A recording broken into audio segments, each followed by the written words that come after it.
Hello, how you doing, YouTube? This is your girl Kendra, aka KD, aka DJ Fish Grease. Told y'all I was gonna get some new nicknames, and I did not bestow that one on myself. Trust me, I was giving it. But I'm coming at you a little sooner than I thought I would be. Finally got the stupid video editor to work the way I wanted it to because I wanted music in the background playing, and then it was giving me trouble, so I had to, roll up my sleeves and do stupid stuff to the app to make it work, but here I am. But anyway, today I wanted to talk a little bit about black women and just ignoring black men. Just ignore them. What am I talking about?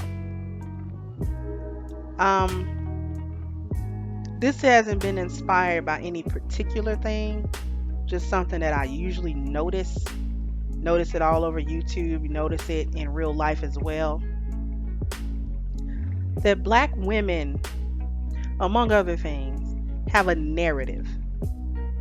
And they have a narrative about why some black men or why many black men have issues and difficulties choosing black women to settle down with, to make them their wives, to make families with them, and make a relationship work even through tough times. And the narrative follows. Black men are color struck. They like white women. They don't like black women. They complain about black women, but they don't really like black women and don't really want to choose the black women because they are black. And they hate themselves and their mothers. Further, the narrative goes, well, no, that's pretty much the narrative. They like white women, and that's why they don't like black women.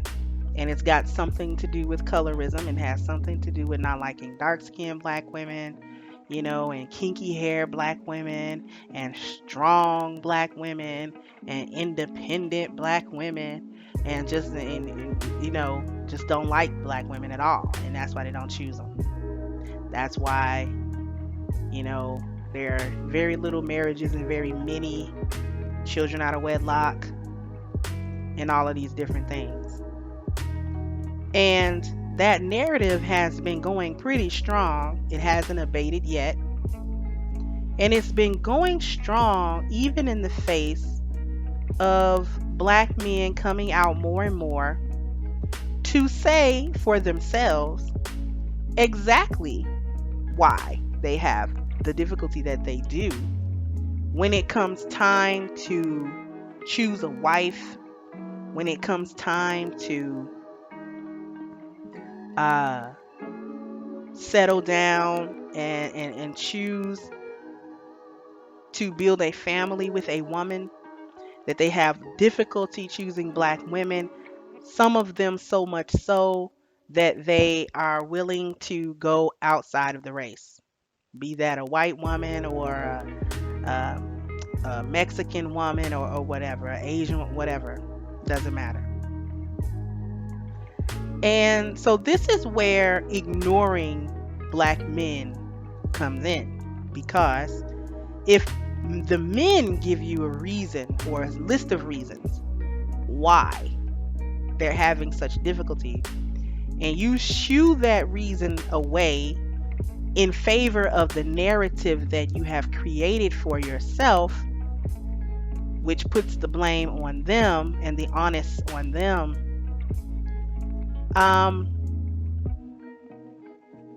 this is what I'm talking about. That whole narrative.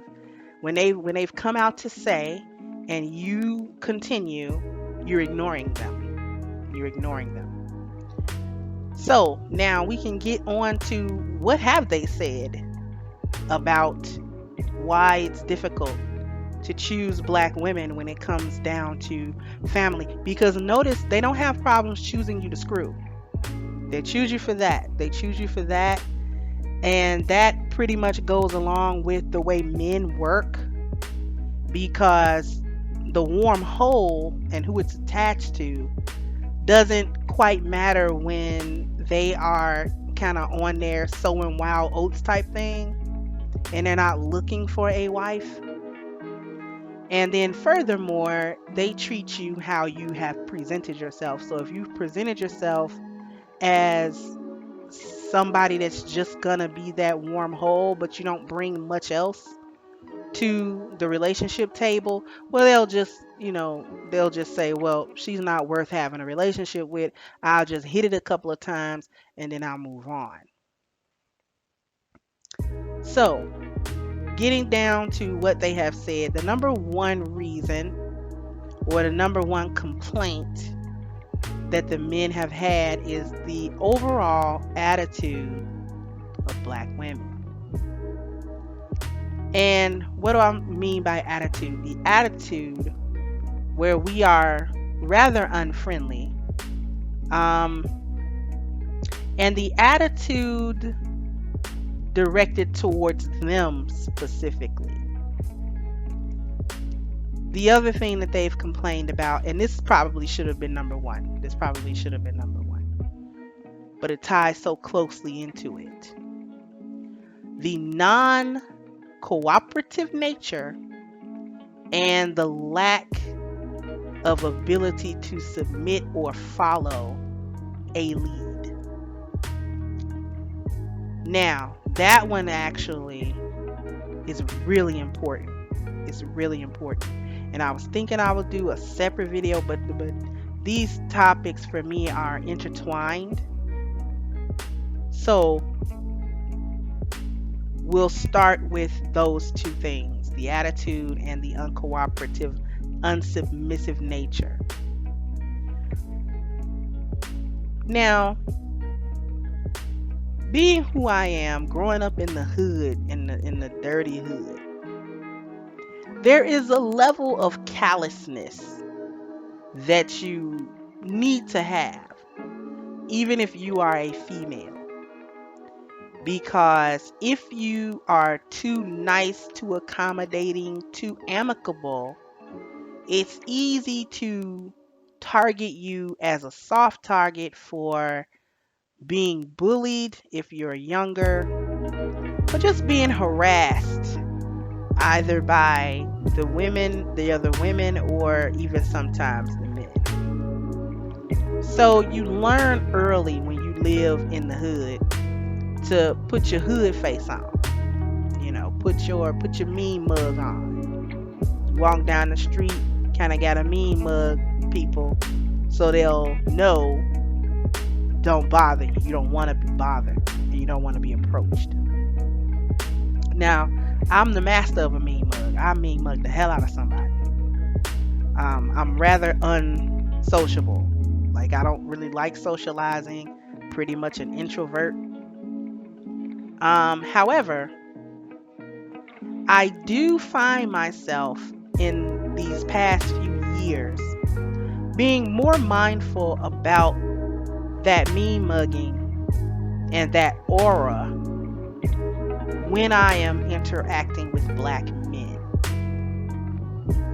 And the reason that I have switched it up and I soften when I'm around black men is because even though I'm not flirting with those men, I'm not going to try to have a relationship with those men, we're not going to have any sex or anything. We might speak to each other and then that's it.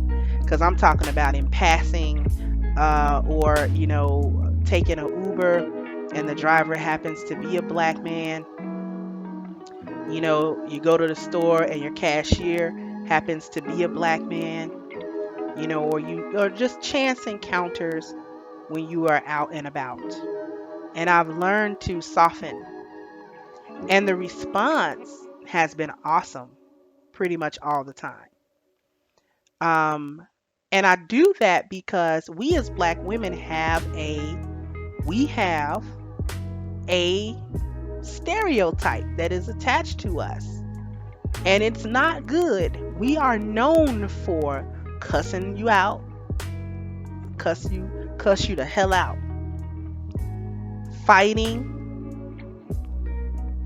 being rude or crass, and things of that nature. So all of those things have negative connotations to them. None of them are ladylike or womanly or feminine. None of those things I named. Being ready to fight, being confrontational, and all of those things out in public, out and about. We're known for not taking very good care of our children, things of that nature. We have a lot of negative connotations attached to us. And even though I don't do those things in my life, the connotation sticks to me because I am a black woman and people don't know me. So since they don't know me, they don't know that I don't do those sorts of things and that I'm not super confrontational. I'm ready to curse you out at the drop of a hat. I have to portray myself in a better light during each interaction. And I must say, the black men respond very well to that. And they're not overly flirtatious. They don't become crude or rude or over sexual, or I actually get quite a bit of respect. And if I simply speak first, hello, how are you doing? Give them a little smile. You don't have to be cheesing and grinning and skinning every time a man looks at you, but you can be amicable. You can be courteous. You can put out an aura of, friendliness to a certain degree, that you're not a stone wall.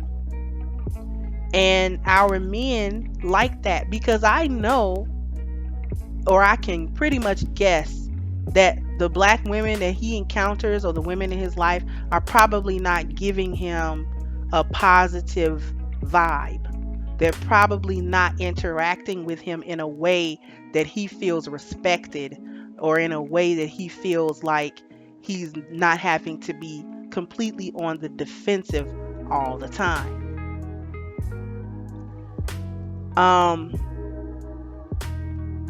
So that's with the attitude. And that attitude that we carry with our men leads them to be defensive all the time. They don't want to talk to you. They don't want to interact with you. And this might be why they are more readily to interact with a whore, with the known whores, because at least she's a whore. At least you know you can get one thing out of her. You can approach her for that if you can't approach her for anything else. And then now on to the cooperation and submission part. And these are the words that you don't like. Submit, especially submit, and cooperate and follow. Because you get right up in your lady gooch when somebody says it to you. You get your hair stand up on the back of your head. Your weave stiffen up when somebody says submit. And you automatically react that way, especially when we are talking about submitting to a black man. Okay? And the defense mechanism is to say, well, they don't give us anything to follow. How he gonna lead me? He's not even being a man. As if you know how to be a man. You don't even know how to be a woman. We'll get to that in another video. You don't know how to be a woman. You have not the slightest idea about womanhood, because if you had an idea about womanhood, you would understand that the act of submitting to your man, not just any old man walking down the street, but your man, if you're married, your husband, if you're in a long-term relationship, your man, You don't understand your womanhood, because if you did, you would understand that the act of submitting to him actually encourages and inspires him to be the best man that he can be for you. Okay? But you're too busy trying to force him to be the man you want him to be, or you think he should be, or give you what you think you deserve, or what you think he owes you, or something like that. It's always some cockamamie bullshit that you think. And I know you don't like what I'm saying. I really don't care, but you need to hear it. And you need to hear it from another female, because these men are telling you and you're ignoring it. The act of submission in a marriage or a long-term relationship on the part of the woman encourages a man to do that which he is driven to do anyway as a man, and he'll do it without resenting you for trying to force him to do something that he does not want to do for you. I was married 2 decades, successfully and happily. Okay? And I say was married because I am now a widow. But I practice the art, and it is an art form of submission. And I'm not particularly a submissive woman. I don't, bow down and kowtow and stuff like that. However, I do understand that you get, why are you trying to force or get something through force that you can get through ease? Because when men are met with resistance, their first instinct is to fight it. Okay? When men are met with resistance, their first instinct is to fight. They do not want to submit. They do not want to give in. They want to fight. And when you are busy arguing with your man, everything he does is wrong, everything is stupid, he wants to fight. And I don't necessarily mean physically, sometimes that too, because your mouth is crazy and you like to hit something. I know some of y'all like to hit, but I'm not really talking about that. He's gonna buck against what you're talking about. If you argue at him about not coming home at night or what time he comes home, guess what he's going to do? He's gonna not come home, if nothing more than to spite you for arguing at him about not coming home. He doesn't have to. You can't make him. Your nagging and arguing actually does the opposite of what you think it should do. Because you'll be arguing about him and, well, what bitch is you with? And he'll stay gone, and you know what he'll be doing? Somewhere sitting in his car. That's what he'll be doing. Somewhere sitting somewhere, not talking to nobody really. Might hang out with his friend if he got a couple of friends. He don't really be with a bitch. He don't gotta be with another woman. Just away from you. Why is he getting away from you? Because you don't cooperate, you nag, you argue. You don't want to talk, you want to argue. You don't want to communicate with him, you want to make him do what you want him to do. And any man worth the salt going bread not gonna let you do that shit. He's not going to allow it.